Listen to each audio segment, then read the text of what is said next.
Toujours un plaisir de vous informer. Merci du choix porté sur BSC TV. Poursuite tournée sous-régionale du président Félix Antoine Tshisekedi Tshilombo. Après Luanda, il est arrivé ce mercredi 6 février à Nairobi au Kenya. Accueilli par la ministre kenyane des Affaires étrangères, Félix Tshisekedi a eu un échange en huis clos avec son homologue Uhuru Kenyatta.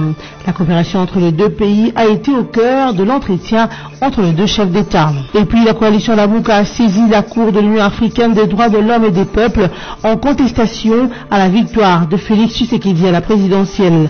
Pour cette coalition qui persiste sur la victoire de son candidat Martin Fayulu, cette instance de l'Union africaine va rétablir la vérité des urnes occultées selon elle par la CENI et la Cour constitutionnelle. Et enfin, l'ex-président ivoirien Laurent Gbagbo a été remis aux autorités belges par la Cour pénale internationale à l'issue de 4 jours de négociations entre la procureure Bensouda et les Belges. Acquitté dans l'affaire crimes de guerre et crimes contre l'humanité, bien qu'ayant quitté la CPI, Laurent Gbagbo n'est pas libre de tout mouvement car il lui faut des autorisations pour quitter sa résidence. Après Luanda en Angola, le président de la République démocratique du Congo est arrivé ce mercredi 6 février à Nairobi au Kenya. À son arrivée, Félix Antoine Tshisekedi a été accueilli par Monica Yuma, ministre des Affaires étrangères du Kenya. Il a été ensuite reçu l'après-midi de ce même mercredi 6 février au State House par son homologue kenyan Uhuru Kenyatta pour un échange à huis clos. La coopération entre les deux pays a été au centre de leur entretien. Plusieurs audiences ont été notées dans l'agenda du chef de l'État congolais Félix Antoine Tshisekedi Tshilombo, dont l'une avec l'opposant Raila Odinga, des investisseurs intéressés par la RDC et également avec la communauté congolaise vivant au Kenya. Félix Antoine Tshisekedi Tshilombo est aussi attendu au Congo-Brazzaville pour des entretiens avec Denis Sassou Nguesso qui l'accueillera dès l'aéroport. Le Congo-Brazzaville a déjà mis en place le programme d'accueil du président de la RDC, Félix Antoine Tshisekedi Tshilombo. La coalition Lamuka qui avait soutenu la candidature de Martin Fayulu à la présidentielle du 30 décembre 2018 vient de saisir la Cour de l'Union africaine des droits de l'homme et du peuple pour contester l'élection de Félix Tshisekedi. Pour Fidel Babala, l'objectif de leur requête devant cette instance de l'Union africaine est de rétablir la vérité des urnes occultées par la CENI et la Cour constitutionnelle. Ce cadre de Lamuka qui n'a pas donné tous les détails sur les requêtes de l'Union africaine a déclaré que la tournée de Félix Tshisekedi chez certains chefs d'État africains ne peut les effrayer d'autant plus que la légitimité vient du peuple. Rappelons que le samedi 3 février dernier, lors d'un meeting, Martin Fayulu a appelé les peuples congolais à procéder à la résistance pacifique face aux résultats de la présidentielle qui lui donne perdant. Il indique que la victoire lui a été volée par la CENI qui aurait comploté avec l'ancien président Joseph Kabila. Candidat malheureux à la présidentielle du 30 décembre 2018, conteste toujours l'élection de Félix Tshisekedi.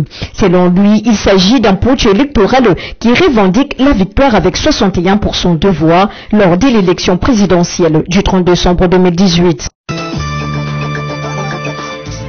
Débutée le 21 janvier 2019, l'opération de réception et traitement des candidatures pour les élections des sénateurs et gouverneurs est à 2 pas d'atteindre son point de chute. La clôture de cette énième opération du processus électoral est prévue le 9 février à 17h, un autre report causé par le retard de dépôt de certains candidats. Mais les noms de plusieurs candidats gouverneurs nous sont déjà révélés. Zoé Kabila, frère de l'ancien président de la République et membre du FCC, et Christian Mwando du G7, pour ne citer que cela, ont déposé leur candidature pour le gouvernorat de la province du Tanganyika. Maweja Younes, diamantaire de son état et cadre de l'UDPS, va tenter sa chance pour remplacer Alphonse Ngoïka-Sonji au Kasaï oriental. Pour les Sud Kivu, citons entre autres Justin Bitakwira, candidat malheureux à la députation nationale et membre du Front commun pour le Congo qui a postulé. Pour le compte de l'Ituri, plusieurs candidats sont en lice, dont Jean Bamanissa, ancien gouverneur de l'ex-province orientale, et les professeurs d'université et coordonnateurs de la coalition Lamuka, Bungi Sabaku Kato, etc. Le gouverneur sortant de Owele, Jean-Pierre Lola Kisanga, est candidat à sa propre succession. La Chopo assiste également à l'expulsion d'ambition de plusieurs candidats à l'élection de gouverneur. Dieudonné Bolengetenge, coordonnateur de Lamuka dans cette province, F. Bazaïba, chargé de la communication de la coalition Lamuka et secrétaire général du MLC, ont candidaté. L'honorable L'honorable Jean-Claude Mvwemba pour le poste de gouverneur du Congo central, Marie-Claire Kengo Wadondo, deuxième fille du président du Sénat, et les autres pour le Nord Ubangi. Christophe Kolomoni, ancien DG de la RTNC et gestionnaire de la FIKIN, ainsi que Jean-Pierre Molendambo pour le compte de la province de Lomami. Pour succéder à André Kimbuta Yango qui gouverne Kinshasa depuis 2007, l'homme d'affaires Deo Kasongo, Claude Maluma et Jean-Tini Ngobilambaka, gouverneur sortant de Maïndombe, homme d'affaires et membre du comité de direction de Daring Club Motema Pembe de Saint-Pé en sigle. Les listes de candidats de toutes les provinces concernées par cette élection nous seront communiquées certainement par la Commission électorale nationale indépendante.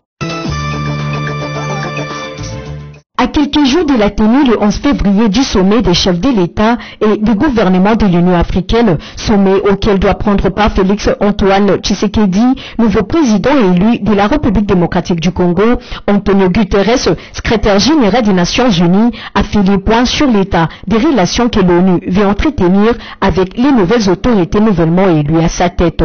Dans une interview accordée à la Radio France Internationale, ce mercredi 6 février, le patron de l'ONU a indiqué qu'il faut coopérer avec les Congos et ses autorités pour les sortir des difficultés. Indépendamment de ce qui s'est passé, il y a aujourd'hui une situation établie et il faut, à mon avis, coopérer avec les Congos et ses autorités pour aider les pays à sortir des difficultés énormes qu'il connaît encore, a-t-il soutenu. Et de poursuivre qu'il y a un nouveau vent d'espoir qui souffle en Afrique où l'on ne doit pas parler que des choses négatives.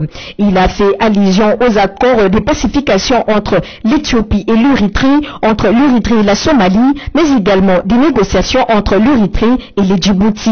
S'agissant du retrait de la MONUSCO, le secrétaire général Guterres a affirmé avoir déjà entamé un dialogue avec les nouveaux présidents et voit à la volonté mutuelle de coopération. Antonio Guterres a bien entendu précisé qu'il faudrait revoir les dispositifs qui exigent, mais il s'est éloigné de l'hypothèse de voir sa mission se retirer vite au regard de l'insécurité et aussi de l'épidémie d'Ebola à l'est du pays.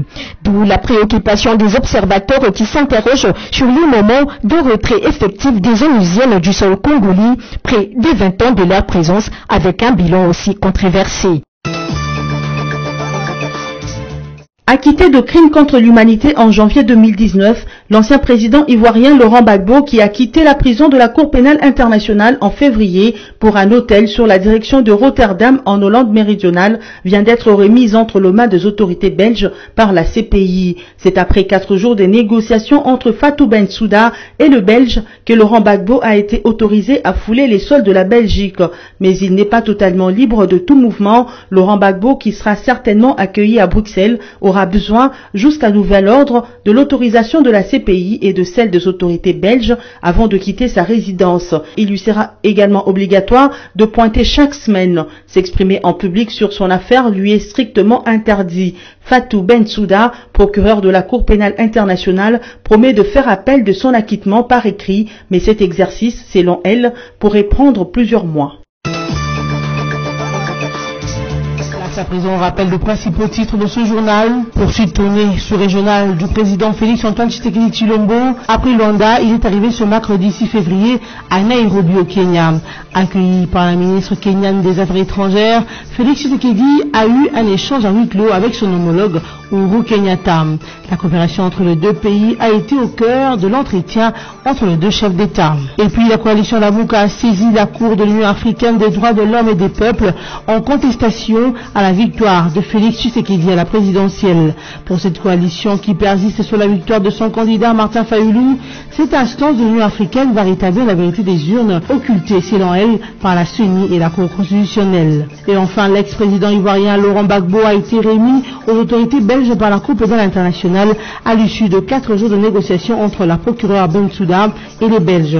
Acquitté dans l'affaire crime de guerre et crime contre l'humanité, bien qu'ayant quitté la CPI, Laurent Gbagbo n'est pas libre de tout mouvement car il lui faut des autorisations pour quitter sa résidence.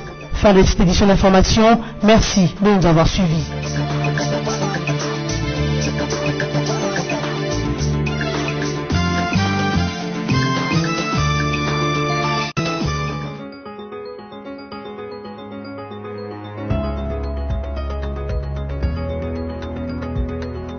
Bienvenue à cette revue de presse en ligne, mesdames, messieurs, merci pour votre attention. Démarrons cette revue de presse avec actualité.cd qui écrit Antonio Guterres, il faut coopérer avec le Congo et ses autorités. Antonio Guterres, secrétaire général de l'ONU, s'est exprimé sur la situation en RDC. Invité des RFI, il a donné son avis sur les attentes, les enjeux et les défis pour le nouveau dirigeant. Félix Tshisekedi a été investi malgré les avis des uns et des autres sur les soupçons de fraude. L'Union africaine avait même demandé la suspension de la proclamation des résultats définitifs.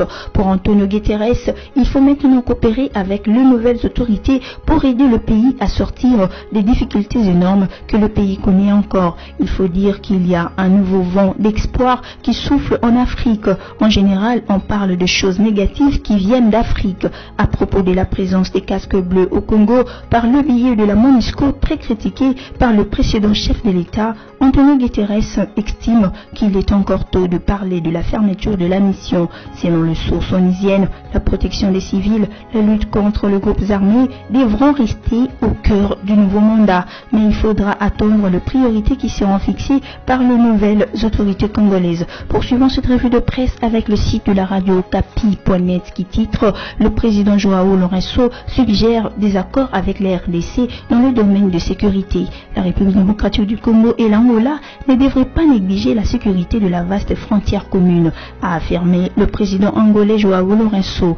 Il s'est exprimé le lundi 4 février dans une conférence de presse tenue à Luanda après l'entretien privé qu'il a accordé à son homologue congolais Félix Tshisekedi. Il s'agit de la première visite à l'étranger de Félix Tshisekedi après son investiture au poste de président de la RDC le 24 janvier dernier. Joao Lourenço espère que les deux pays passent d'anciennes intentions à des projets concrets. Joao Lourenço a exprimé son intérêt pour discuter et négocier l'approvisionnement en énergie électrique aux provinces angolaises de Cabinda et du Zaïre et d'autres régions frontalières à partir de la RDC. Selon lui, les deux pays devraient avoir des accords dans les domaines de la sécurité, de l'ordre public et de la migration. Le président angolais a par ailleurs souligné que les deux pays pouvaient partager leurs expériences afin de surmonter le problème d'infrastructure, de l'électrification, l'industrialisation et du chômage. Bouclons cette revue de presse avec le site de l'agence congolaise de presse qui note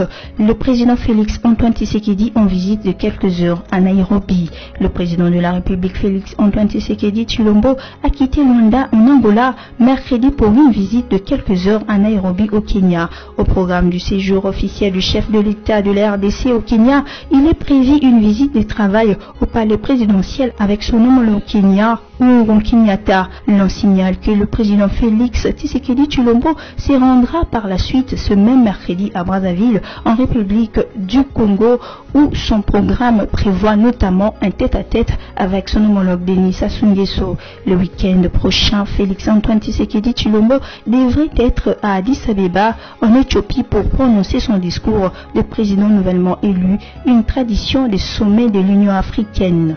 Cette revue de presse est terminée. Merci à vous de l'avoir suivi.